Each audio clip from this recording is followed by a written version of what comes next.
Hi everyone, welcome to my channel. If you're new, well, my name is Rebecca. I live in Luxembourg and I share my tips and experiences here as a new mum here in Luxembourg. In today's video, I want to talk to you about what I did and how I got my son to sleep in his own room alone, starting from the age of 2.5 months. So I know some people will be like, what, you're crazy, that could have been dangerous, blah, blah, blah. Indeed, but it happened how it happened, and I'm very glad that I did, and it happened so soon. So what happened was, a brief resume. For the first 5 weeks after giving birth, our son slept in our bed, in the middle of us, with like loads of cushions around. We have a king size bed, so there was no worry of like squashing him or anything. And every time I had to breastfeed him during the night, no matter how many cushions I used, he just wouldn't latch. So I had to get up, take him out of the room and go into his bedroom, sit in a chair up straight, take him in a certain position for him to latch on. So that was already something. And if you saw from a previous video, at the beginning I breastfed and then I had to start mixing because he wasn't gaining enough weight. Anyway, that was in another video. And so back then I didn't know that we could make the bottles up the night before and then keep them in the fridge overnight and then give them in the morning.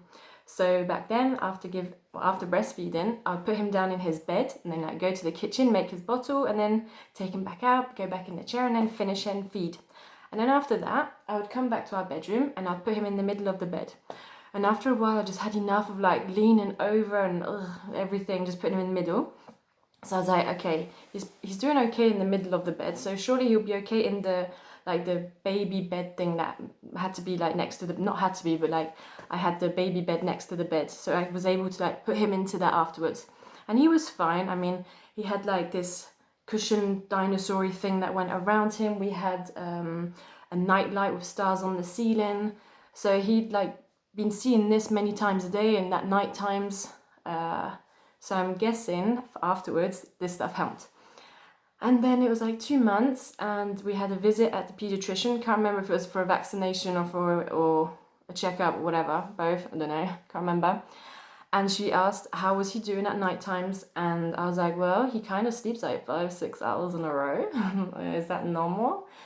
And she's like, well, that's great. And then I was like, well, maybe he sleeps so long because he like never naps in the day. That was something I really suffered with. Like, they said that newborns and babies sleep like 12, 14, 16, 18 hours a day. That just did not at all happen for us.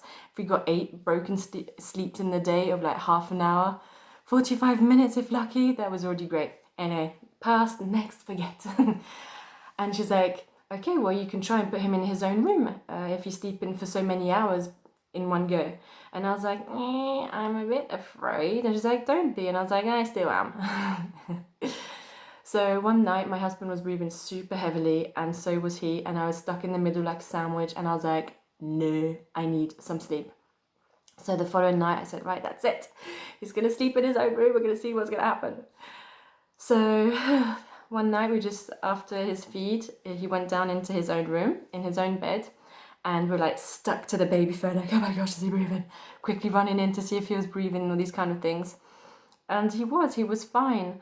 And if anything, it's the baby phone that kept us awake, because we didn't know that there were different levels of sensitivity, like high, medium, low. And we had it on high, and as soon as he would like make the slightest movement, like the whole room in here would like illuminate, like he was awake or something, but he wasn't, he just moved a little bit. Anyway, put it down to medium afterwards, that was much better. And then I realized, okay, so if he's in his room, he has the nightlight that he had in our bedroom, he's already been put down in his bed many times, like throughout the day when I was doing something, or when I had to put him down in there when I was making his bottle. He knew the little nightlight, another nightlight that was like a bedside lamp kind of thing that was on in there as well. So I was like, this must be helping, I don't know. Anyway, continued like this, and he fed with a bottle last feed around the 2.5 months, max 3. He would still have a feed at like 1, 2 or 3. And then starting like 4 months, well, he did his whole nights. So far so good, may it stay that way. Okay, if there's like teething at the moment, like he's gonna be 6 months, he's already teething and his gums are working like crazy, it's driving him insane. yeah, he would have his last feed at like 7 at night, and he would have the next bottle at like 5:30, 6 the next morning. So my recommendation and advice is to get your baby involved in his bedroom surroundings as soon as possible, so that when that time comes that you want to put them down in their bed for their first few nights, then they won't be so stressed or confused or irritated, because they would already been accustomed to the things around them. So that's really what I can advise to you, is just things that you've been using in your bedroom, transfer them to their bedroom. Obviously keep your door open so you can hear, and have a baby phone. And I think we will just do just fine. So good luck. It will happen. You will have your own bed, your own room with your partner soon. Hold tight. The first few weeks are difficult, but now that my baby's 6 months, or nearly 6 months, I can reflect and be like, it goes really fast and it's amazing, despite the crazy days and nights that you had to previously pass. And there'll be more to come. Anyway, so that was my advice to you guys. I hope you're doing well, stay safe and healthy, and I'll subscribe and I'll continue to do videos. Take care, bye bye.